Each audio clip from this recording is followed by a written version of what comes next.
el mundo financiero tiene complejidades que hay que tratar de entender. Entenderlas requiere tiempo.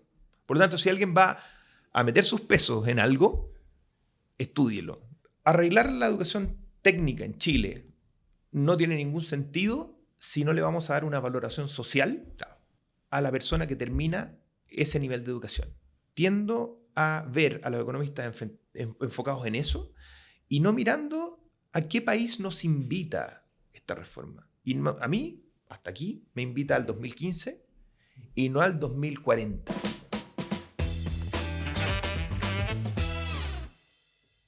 Hola, ¿cómo están? Bienvenidos a un nuevo capítulo del podcast Mente Inversionista. Este espacio en donde hablamos de dinero, finanzas personales e inversiones, también un poquito de economía, actualidad, emprendimiento. Hemos abierto mucho el abanico de conversación porque hay conversaciones muy interesantes con invitados espectaculares. Y en esta oportunidad traemos a alguien con un poquito de canas que siempre me gusta porque hay experiencia. Así que en esta oportunidad nos acompaña Claudio González, que tiene una amplia trayectoria que ya nos va a comentar, pero en la docencia, tiene una empresa muy interesante asociada al mundo de la ayuda en finanzas corporativas a muchas empresas. Claudio, cuéntanos por favor, bienvenido y cuéntanos un poco qué es lo que haces y cuál es tu estado actual hoy día con tu empresa o con tu consultora. Hola Sergio, gracias por invitarme, muchas gracias por invitarme.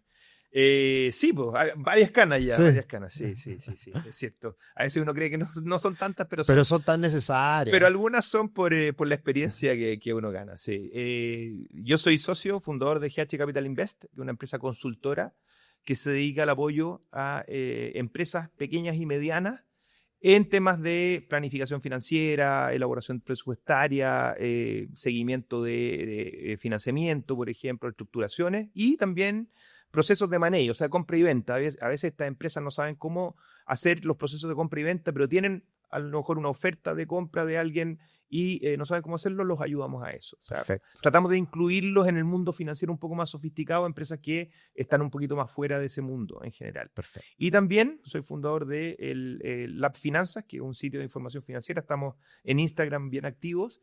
Y se trata de informar de manera rigurosa, diría yo, no con mucha sofisticación, porque la gente no entiende la sofisticación y no importa sofisticar demasiado el análisis, sino que se puede hablar de finanzas, economía y de mercados también, de manera más simple, pero de manera responsable, haciendo ver a la gente de qué forma efectivamente se mueven los productos en el mundo financiero, las variables, porque se está moviendo el dólar, porque se está moviendo la tasa de interés, por qué la BOFE aumenta o no aumenta, y si es pertinente o no es pertinente tener ese análisis. Básicamente a eso nos dedicamos harto. Perfecto, Claudio. Viste, lo explicaste tú mucho mejor que yo, así que qué mejor. Pero como todos los invitados, partamos desde el inicio. ¿Qué estudiaste?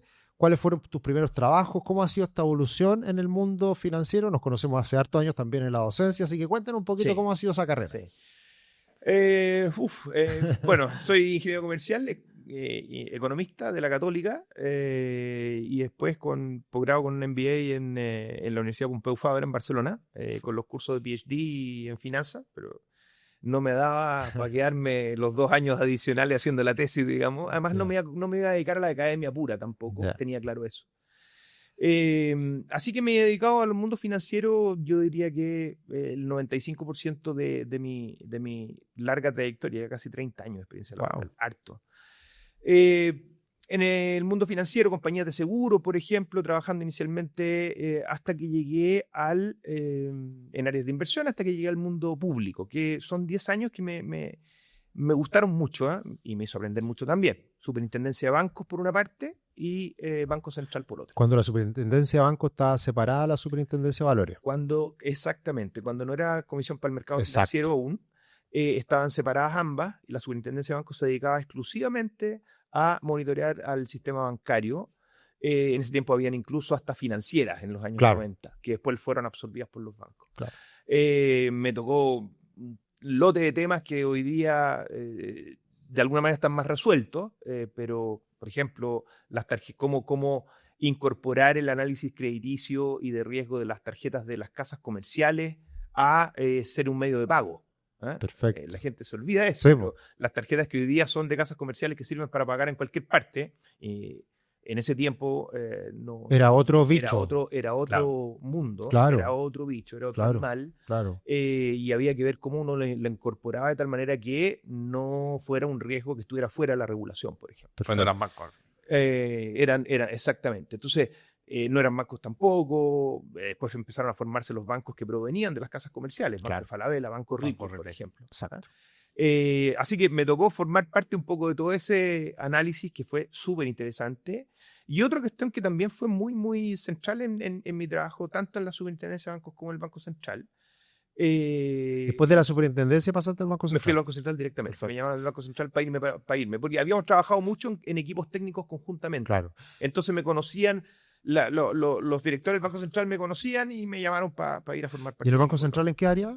El área de, en ese tiempo era el área financiera, que después se transformó en la división de política financiera. Perfecto. Justo cuando yo llegué se transformó en la división de política financiera. Perfecto. Que empezó a dedicarse ya mucho más, con más cuerpo, diríamos, que el mundo financiero, a la regulación financiera, era parte muy, muy importante, muy integral del esquema que el Banco Central tenía que llevar adelante. Ya no era solamente la política monetaria y el área macro la que guiaba, digamos, los lineamientos del Banco Central, sino que ahora también la parte financiera. ¿Por qué? Porque habíamos tenido recién la crisis asiática, que había golpeado Perfecto. muy fuertemente al mundo financiero en varias partes del mundo. Afortunadamente no tanto en Chile, pero también tuvimos algunos resabios de eso. Entonces, claro, había una lógica de tenemos que fortalecer la regulación aquí, porque si no puede venirnos algo como esto en el futuro y no estamos preparados. Perfecto. Me tocó hacer parte en equipos bien interesantes ahí, por ejemplo, todo lo que tiene que ver con el cambio en la regulación de riesgo financiero para la banca. ¿Ah? O sea, cuánto tenían que ser las máximas exposiciones a tipo de cambio, tasa de interés, ciertos tipos de productos distintos, con monedas distintas, con plazos distintos. Toda regulación que no existía o existía de manera muy laxa que no servía de nada. Perfecto. Fue súper interesante. Y lo otro muy interesante que me tocó en el Banco Central fue formar parte del equipo con Gonzalo Sangüesa y con Luis Oscar Herrera de los que analizamos y negociamos la compra del Banco de Chile al Edwards. O sea, la fusión del Banco de Chile Edwards en el año 2000, Okay. cuando el grupo Luxich compra el Banco Chile, porque ya era dueño del Banco Edwards, y los fusiona. Okay. ¿Y por qué el Banco Central tenía que estar entre medio de esto? Porque el Banco Central en ese tiempo aún tenía la prenda, la garantía de las acciones claro. del Banco de Chile, ¿Verdad? producto de la deuda Claro. subordinada de los años 80. Claro. Entonces, como fuera esa fusión, tenía impacto sobre el valor que tenía el Banco Central como prenda Claro. del pago del préstamo pago. que todavía estaba pendiente. Entonces, Perfecto. me tocó quemar hartas pestañas y producto probablemente de eso, alguna de mis canas que tú hablabas más antes. Perfecto, perfecto. Esos son mis inicios, digamos. Oye, Claudio, y ahí después pasaste al mundo privado.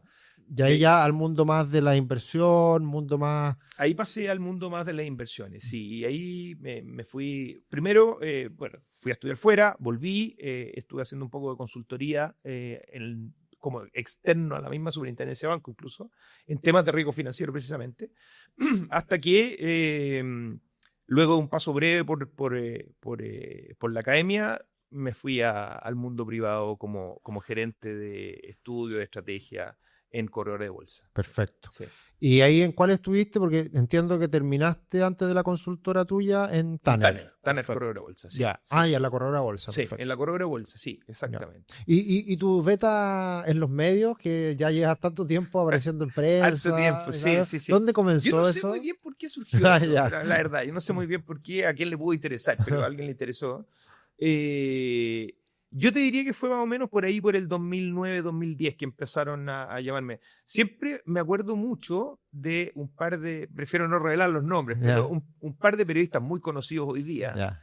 pero muy junior en ese tiempo, Claro. que me llamaban 3 veces al día porque no conocían del mundo financiero y los habían lanzado al mundo financiero a aprender y hacerse cargo de cosas que evidentemente les quedaban grandes en ese momento Sí. porque eran muy, muy inexpertos. Y me tocó ayudar siempre tuve a lo mejor esta beta medio de profesor que compartimos con Sergio. Y de alguna manera fue como ya, sí, te respondo, y le fui respondiendo varias cosas, 2 veces al día, 3 veces al día, entonces yo creo que ahí me agarraron buena. Ya, Probablemente perfecto. ahí me... Claro, me- harto me- igual que responder 2 o 3 veces. Lo que Allá, pasa es que el mundo sí. financiero es bien complicado, Ah. porque la gente se cree medio divo, entonces si alguien te llama mucho, te molesta, entonces la gente no Sí. responde, son medio pesados. Yo en Sí. eso creo que no Claro, tenía pensando problema. año 2010, todavía no estaba tan abierto el sistema financiero como para responder a la prensa de Era, manera habitual. era mucho menos Era- abierto, no claro. existían redes sociales. Claro, ¿De acuerdo? exacto. O sea, hay que pensar el mundo en el 2010. Claro. Exacto. No existían redes sociales, no existía este flujo de comunicación Claro. extra medios de comunicación. El mundo financiero también era mucho más cerrado. Hoy Exacto. día se le exige mucho más apertura y información financiera a las diferentes instituciones. En ese tiempo no era así. Exacto. Por lo tanto, acceder a la información que estaba dentro de estas instituciones para los periodistas más inexpertos de ese tiempo, también para los expertos, pero para los más inexpertos era clave. Entonces, yo creo que de ahí me fueron agarrando bueno. Y quedó, y a pesar de mis canas y mis mayores años de día, me mantienen, Sí, ahí te me he visto. mantienen ahí dando vueltas. Oye, Claudio, bueno, cuenta un poquito más de lo que estás ahora, que ya llevas buen tiempo. ¿Qué es lo que busca una empresa con ciertas características a la cual ustedes ayudan? Porque yo creo que el mundo, uno en finanzas muchas veces habla en estos conceptos raros, M&A, para nosotros es Sí. súper habitual, pero Sí. ¿qué es lo que es? ¿Cuál es el dolor de una empresa? ¿Por qué llegan a ti? Cuéntanos un poquito lo que hacen en el día a día con eso. Sí, déjame contarte un poco lo que nos hemos dado cuenta a propósito de la pregunta, Sergio, y es que el mundo de las empresas medianas y pequeñas, se habla mucho de ellas y que hay que ayudarlas y que fortalecer porque hay mucho empleo allí, es verdad, pero yo te diría que el management, la gestión y el conocimiento del mundo financiero es súper precario, Sí, muy precario. Muchas veces ellos mismos no saben qué necesitan. sí. ¿Eh? Y esto pasa por una cuestión muy simple, que al final no hay los recursos. No hay los recursos para poder contratar a las personas competentes que son sueldos caros Exacto. y que no da nomás. ¿Y por qué? Porque no da, porque los recursos son escasos, porque a lo mejor la empresa nació con alguien liderando la empresa que se hizo muy bien la experiencia y que lo ha hecho muy bien, Claro. pero que llegó un momento en donde ya queda un poco topado respecto de las etapas siguientes de desarrollo y entonces ahí empieza a crujir un poco los dolores, que son cómo cambiar la estructura de financiamiento o cómo mejorar los objetivos y alinear. Y esto es muy importante, es algo que es lo que más nos toca a veces hacer, es alinear los objetivos estratégicos, comerciales, que son los que más tienen esas empresas, los objetivos comerciales, más que estratégicos, diría yo, Sí. con los objetivos financieros. Mm. Porque eso no conversa en la mayoría de los casos. Entonces, Y uno un ejemplo concreto, vendes mucho y cobras poco. por ejemplo, vendes mucho pero perdís plata. Claro. ¿Ah? Entonces aquí hay algo que no hace sentido. Mm. O nos ha tocado varias veces, tú hablabas de la manera, Sergio, ayudamos a empresas de estos tamaños más pequeños, pero que son empresas ya con Claro. varios miles de millones de pesos, digamos, vendidos al año, en donde quieren, por ejemplo, negociar la incorporación de alguien de fuera al patrimonio y no saben cuánto valen, no saben cómo se hace. Y allí, entonces, hay todo un mundo en donde uno dice, ya, ok, vamos a valorar la empresa. Entonces uno dice, mira, tu empresa vale 100. No, yo creo que vale 500. Y yo digo, ok, supongamos que vale 500. Pero mira, dime, ¿por qué razón tenéis IVA postergado en los últimos 6 meses?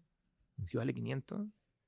Y ahí empiezan a darse cuenta que el valor no tiene que ver con un número dicho así en la estratosfera, tiene que ver con cómo construyes el día a día de la monetización de tu idea. Claro. Entonces, ahí lo llevo a esto. Le digo, mira, tus muy buenas ideas comerciales, tus muy buenas ideas, incluso estratégicas, tienen que cuadrar con hacer plata, gallo. Esto. Claro. Si no hace plata, esto no flota, no te van a creer. ¿Ah? Tú tienes mucho cariño por tu empresa, es tu hijo. Claro. Pero para un externo eso no es así. Entonces tiene que transformarse en poder demostrar que esto monetiza. Y ahí empiezan a entender ese link. Yo creo que ese link, esa relación una vez que la entienden, se hace mucho más potente el poder ayudarla, el poder avanzar.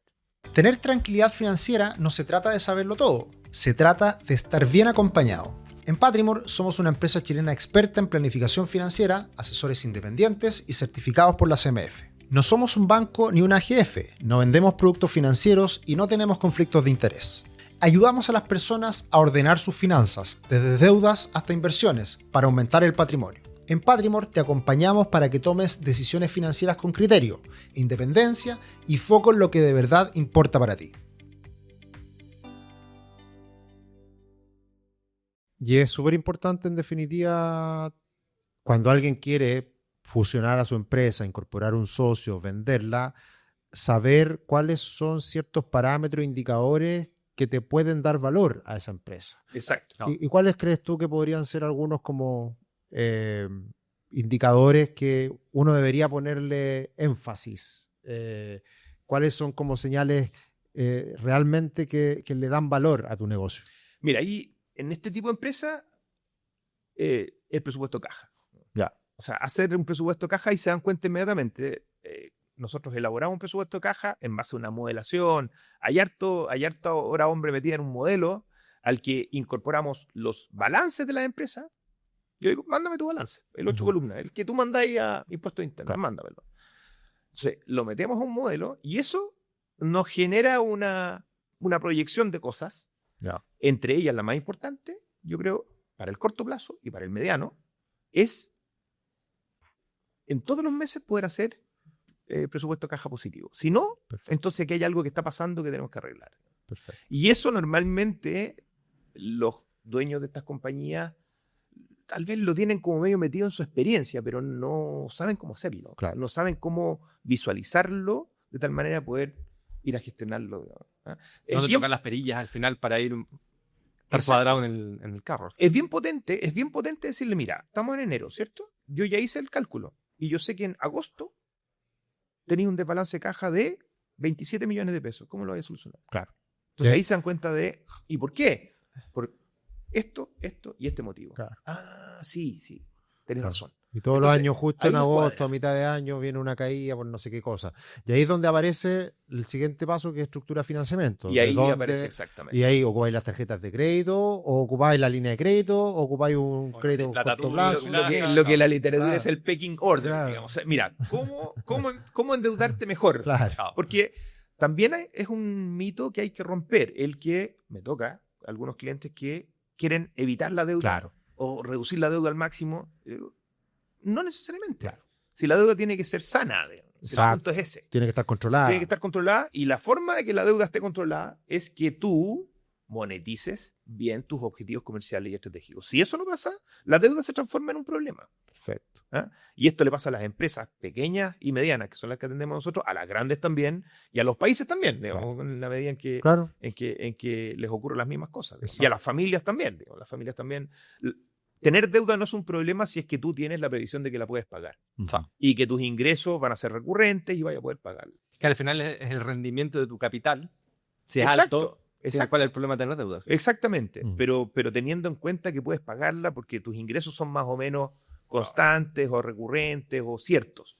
El problema está en si esos ingresos bajan y tú no reestructuras tu estructura financiera y de esa manera poder seguir sirviendo la deuda. Ahí la deuda se transforma en algo problemático. Y eso es algo que la gente no entiende, la gente de empresas pequeñas y medianas no necesariamente entiende. Ahí tocaste un punto clave que es habitual tanto a personas como a empresas, que es el financiamiento y como el trastorno de tener deuda.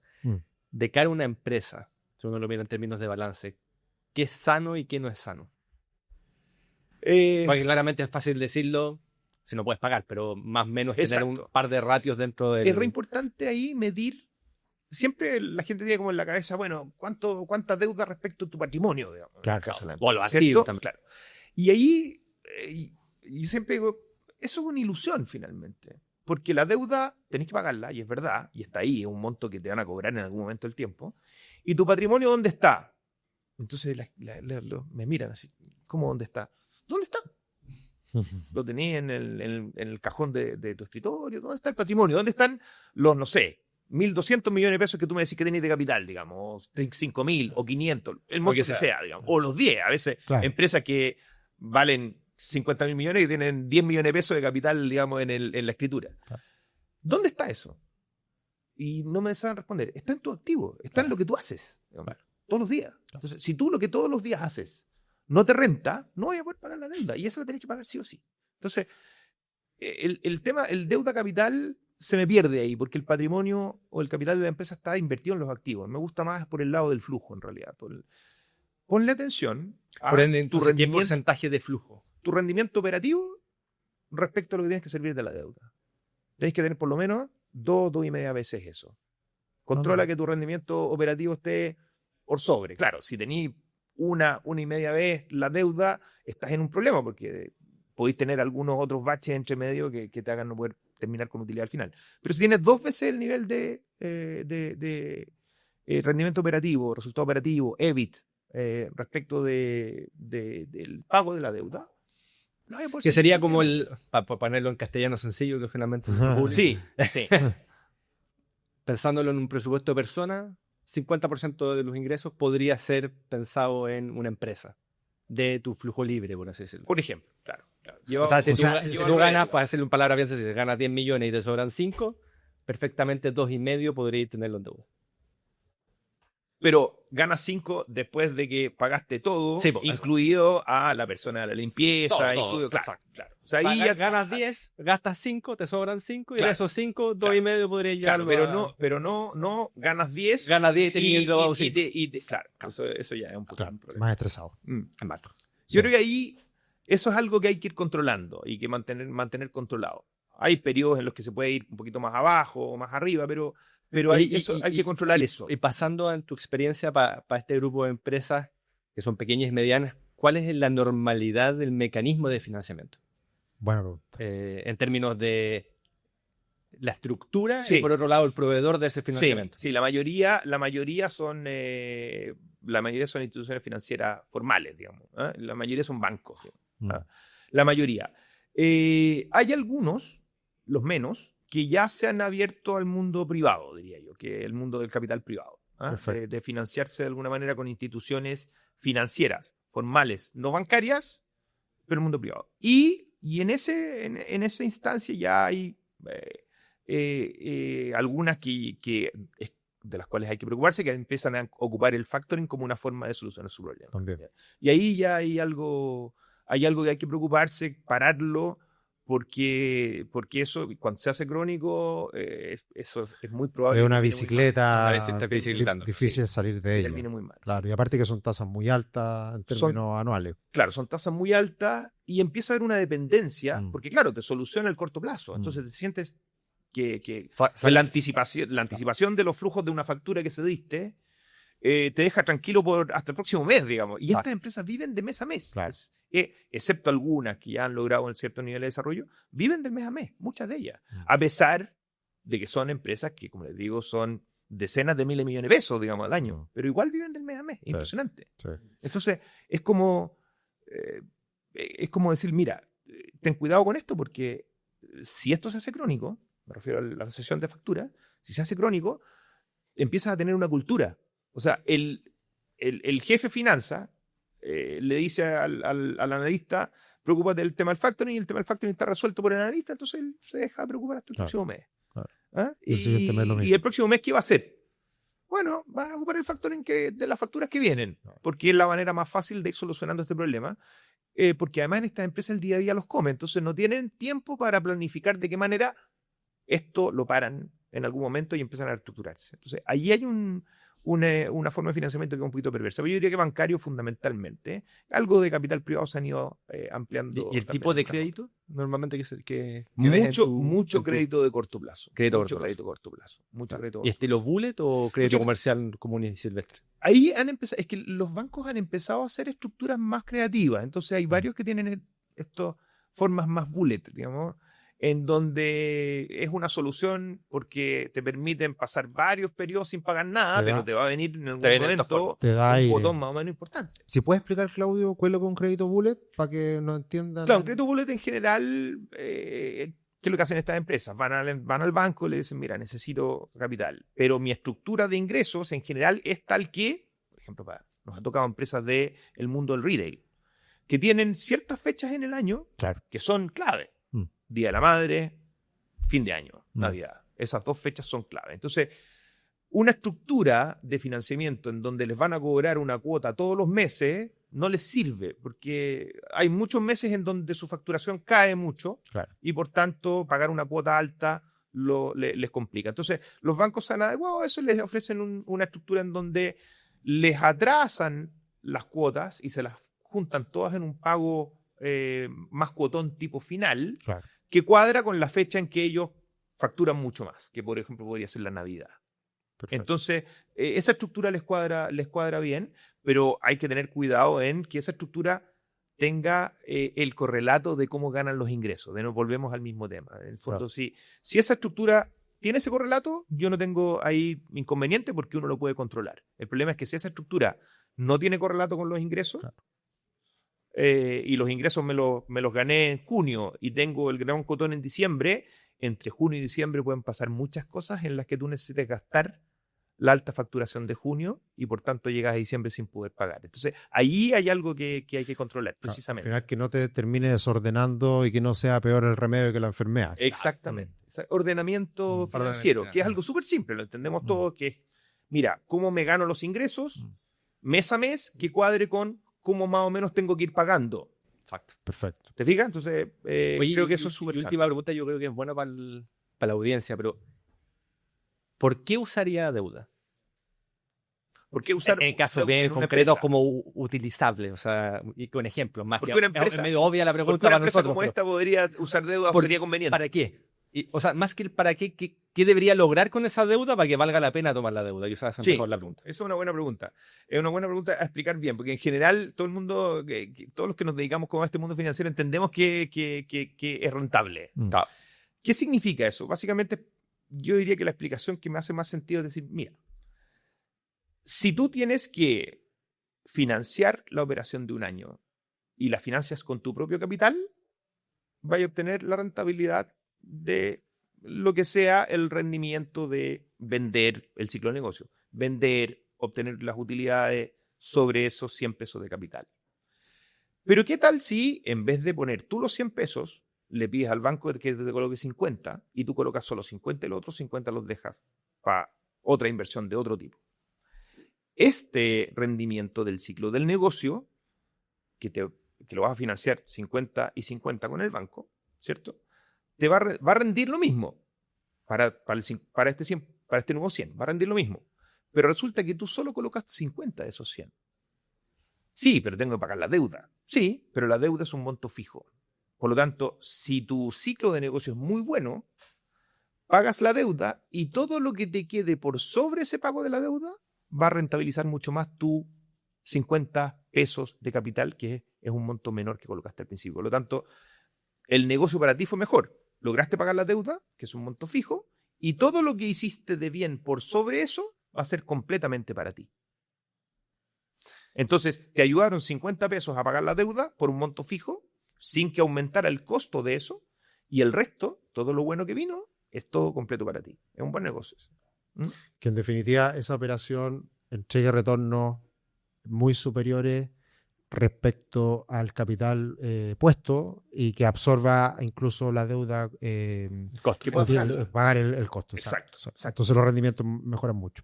Oye, Claudio, hablamos de muchas cosas antes de comenzar y se nos acaba el tiempo, pero quiero llevarte a 2 cosas que para mí son importantes en esta entrevista. La primera es hablar un poquito de actualidad. Estamos hoy día en un proceso de reforma, de cambios en Chile.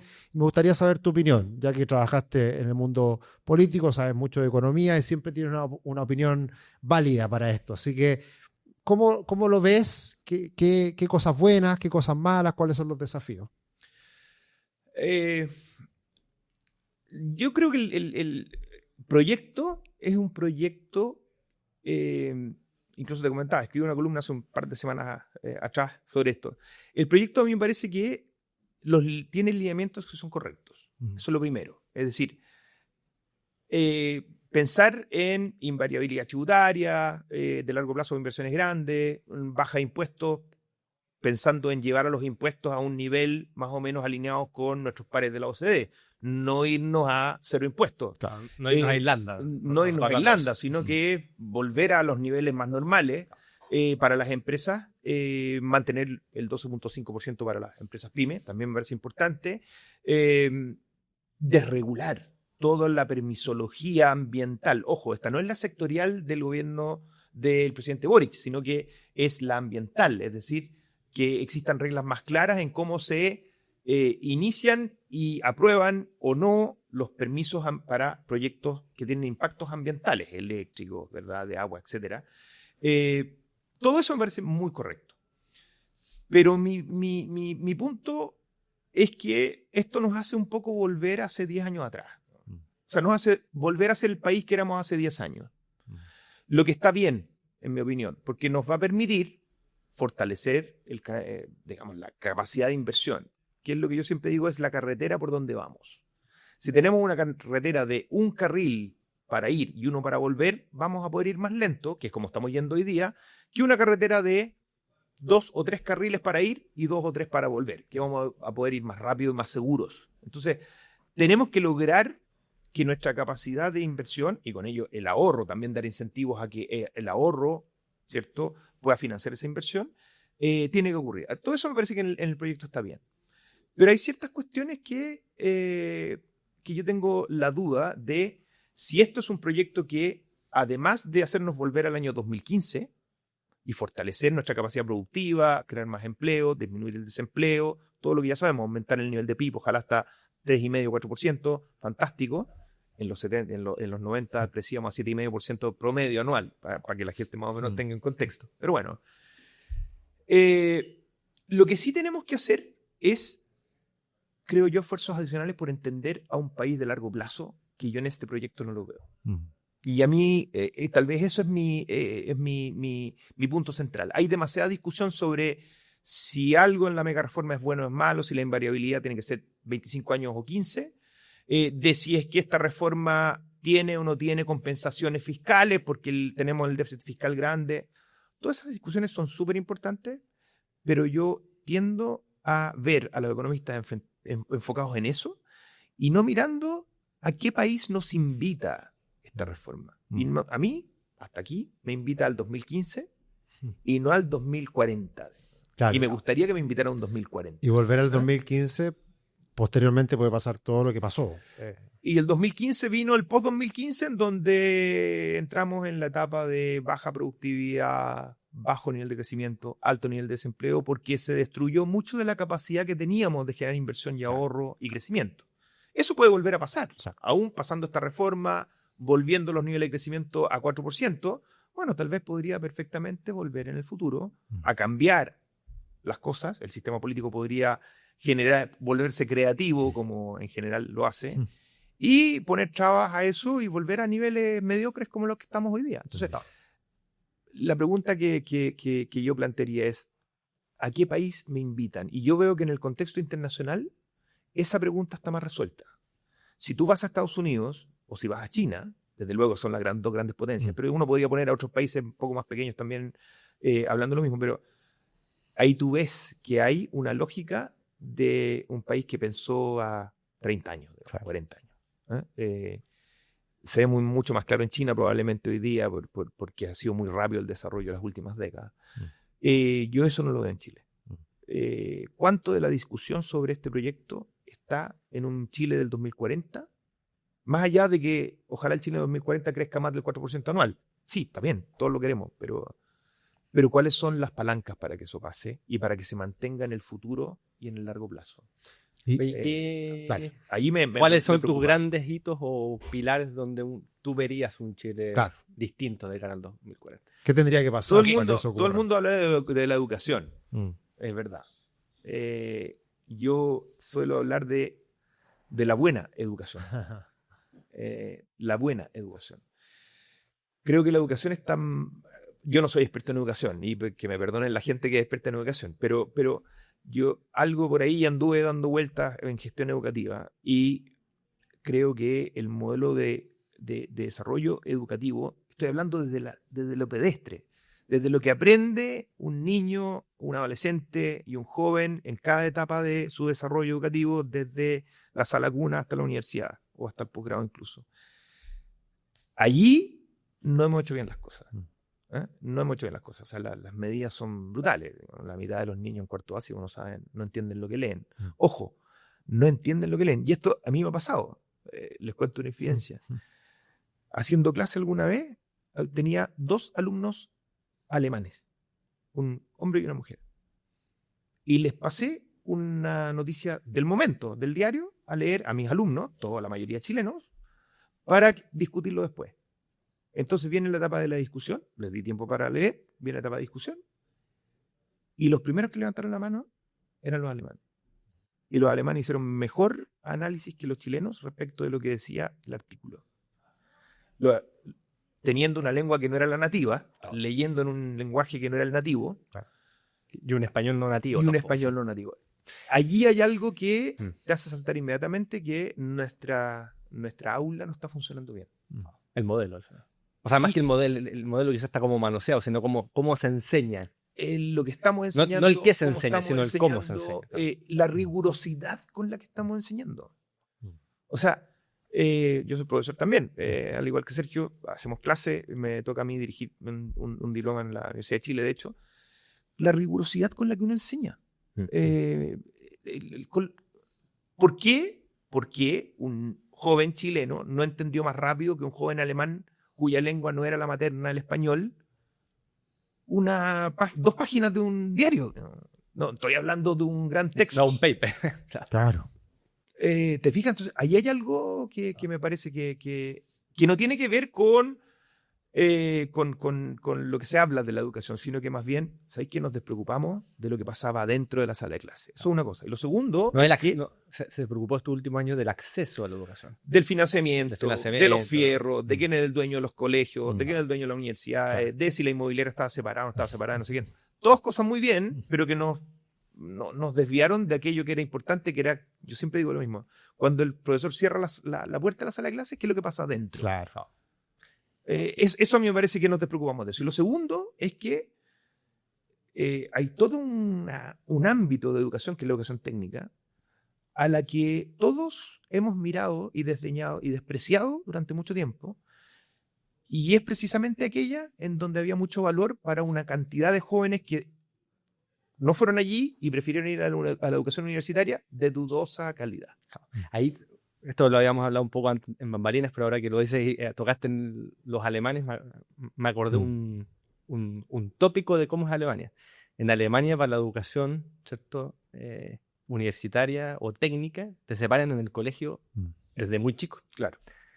Entonces te van formando y te van ayudando y te van generando y de hecho, me acuerdo que en Airbus, por ejemplo, llevaban gente del colegio técnico, antes de la universidad técnica o del instituto técnico, a las empresas a trabajar, a hacer prácticas. O sea, estaba muy involucrado en el mundo privado con el escolar y el técnico posterior.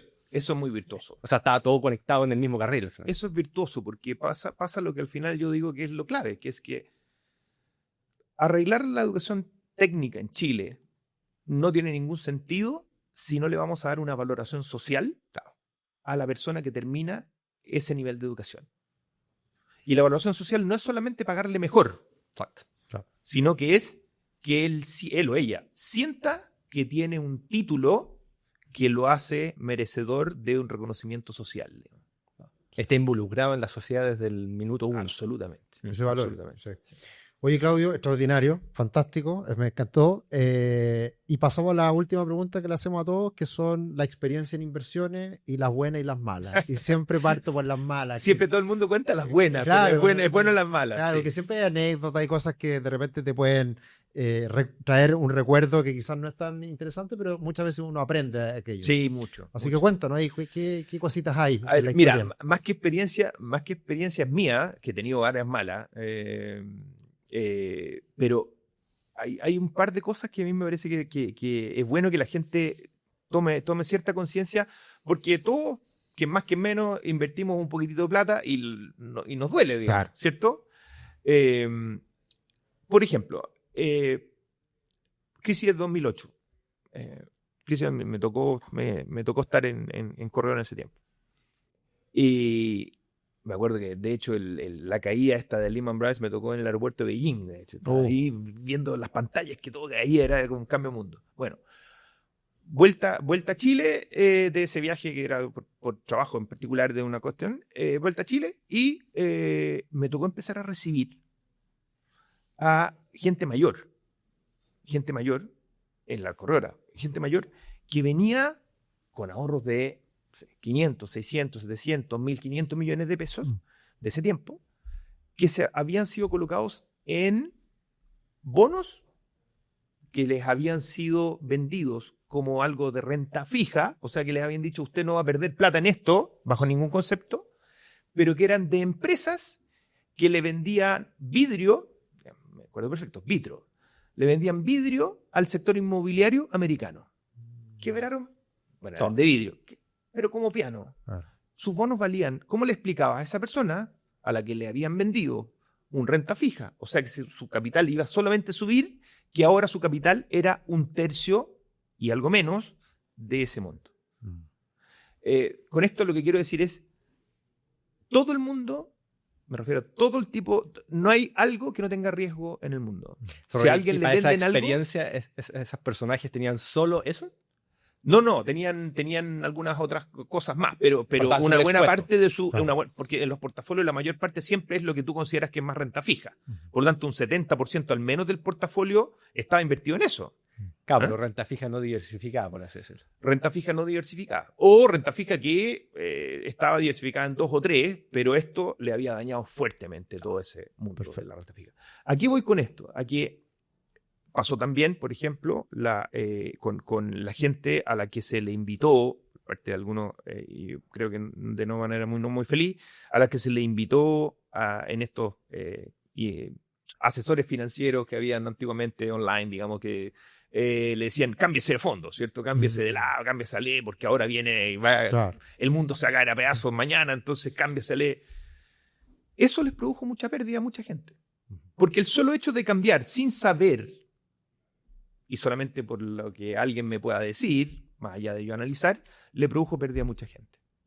¿Por qué? Porque la gente se cambia, a lo mejor sí logró evitar la caída del fondo A cambiándose a ley. Pues no agarró el upside. Pero después, cuando vino el upside, que normalmente viene muy rápido, ha pasado también en este último contexto de la guerra, se quedó en el E. Claro. Y cuando llegó al A, ya era la última parte de la fiesta. Entonces no logró capturar, digamos, los upside. Entonces, ahí, en todas estas cosas, lo que quiero decir es, el mundo financiero tiene complejidades que hay que tratar de entender. Entenderlas requiere tiempo.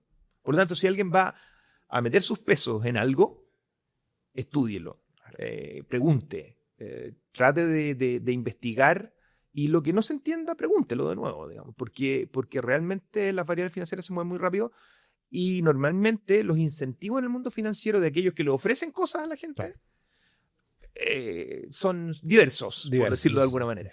Entonces hay gente muy, muy rigurosa, pero otra gente que tal vez no es tan rigurosa y ha caído en estos problemas. Entonces, hacerle ese daño a la gente a mí me parece que es un pecado mortal.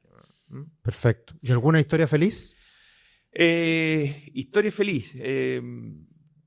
A ver, recomendación de nuevo. Yo tengo algunas mías, pero no son importantes. Pero recomendación. Cuando pasan estos problemas, y que ahora estamos pasando uno con la guerra, ¿cierto? Sobre todo en la bolsa chilena, más que en la bolsa afuera. Cuando pasan estos problemas de los baches grandes, porque viene un episodio, digamos, que hace caer fuertemente los mercados, ahí es el momento de invertir. No es el momento de arrancar. La mayoría de la gente arranca de eso. Pero ahí es el momento de tener sangre fría y, muy importante, calcular aquello con lo cual me voy a sentir tranquilo invirtiendo. ¿A qué me refiero con esto? A que si invierto estos 100 pesos en este momento de caída de los mercados, no voy a mirarlos cada 5 minutos, ni todos los días. No voy a estar mirándolo en cada momento del tiempo. No voy a estar preocupado de si subió, bajó el IPSA o la bolsa de cualquier país un 1 o bajó un -1. Si invierto aquello que estoy tranquilo, normalmente invertir en tiempos de crisis es una buena inversión. Me acuerdo de crisis asiática, Claro. 98-99, me acuerdo del 2008, El 2000. me acuerdo del Brexit, me acuerdo de crisis tecnológica, La del tecnológica. 2000, las tech, y hoy día con lo de la guerra. Yo creo que esa es una buena recomendación, pero claro, hay que tener dispuesto el dinero para invertir de solo aquello, con lo cual me voy a sentir tranquilo y no es la plata con la que voy a pagar el supermercado mañana. Digamos. Eso es un error brutal. Perfecto. Excelente, Claudio. Podríamos haber hablado muchísimas Sí. cosas más. La verdad que es muy interesante. Te agradecemos mucho el que pudieras participar de nuestro podcast. Seguramente en el futuro podemos hacer una actualización y Sí, seguir hablando más totalmente, cosas. Y como totalmente. siempre, a todos ustedes que nos acompañan semana tras semana, gracias por estar acá. Suscríbanse al canal de YouTube, a Spotify también, a Apple Podcast, y compartan la información, denle me gusta, lo típico que hablamos siempre en todos estos canales y redes sociales. Se agradece el poder compartir también la información y, como siempre, tratar de sorprenderlos con un invitado de calidad. En esta oportunidad, Claudio, muchas gracias. Muchas gracias a ustedes por Fernando. invitarme. Y bueno, gracias a todos ustedes que nos siguen. Que estén muy bien, un abrazo. Chao, chao.